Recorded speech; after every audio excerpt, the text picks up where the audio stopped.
Hello बच्चों, let's read the question. On the question here it is, when is sterilization advised to married couples and how is it carried out in a human male and a female respectively?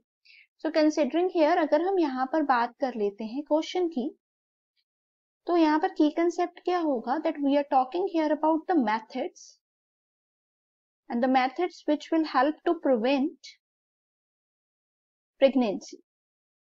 ऐसे method जो कि pregnancy को prevent करने में helpful रहे method है, ठीक है। Sterilization is one of the method. ये मैरिड कपल को एडवाइस किया जाता है तब जब जो मैरिड कपल है व्हेन दे पर्टिकुलरली डिसाइडेड, ठीक है, that they don't want a child, ठीक है, उन्हें अभी और बच्चे नहीं चाहिए, that they don't want to have any more children, ठीक है, कि उन्हें अभी और बच्चे नहीं चाहिए। सो तब ये स्टेरिलाइजेशन मेथड उनको दिया जाता है। That is one of the method you can say for the birth control, ठीक है, बर्थ कंट्रोल के लिए एक मेथड होता है।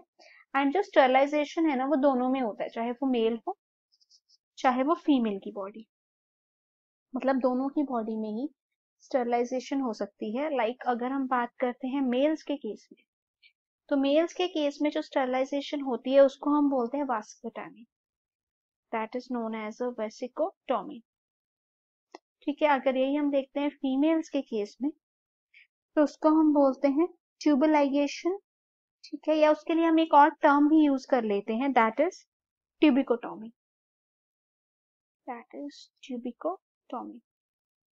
सो अगर मैं बात करती हूँ वेसिकोटॉमी की, तो इसमें क्या होता है, जो स्मॉल पार्ट होता है, small part that could be of a vast difference, ठीक है, वास्ट डिफरेंस का छोटा सा जो पार्ट है उसको रिमूव कर दिया जाता है या फिर उसको बांध दिया जाता है। रिमूव भी कर सकते हैं या फिर उसको टाई भी कर सकते हैं। इसी तरह से ट्यूबिकोटॉमी में क्या होता है, स्मॉल पार्ट ही लेते हैं फैलोपियन ट्यूब का, उसको भी या तो रिमूव कर देते हैं या फिर टाई कर देते हैं, रिमूव या फिर टाई, ठीक है। दोनों ही केसेस में क्या होता है, ब्लॉकेज हो जाती है ट्रांसपोर्ट ऑफ गैमेट्स की, बट स्टिल जो है गैमीट्स बनते हैं। Hope it is clear. All the best.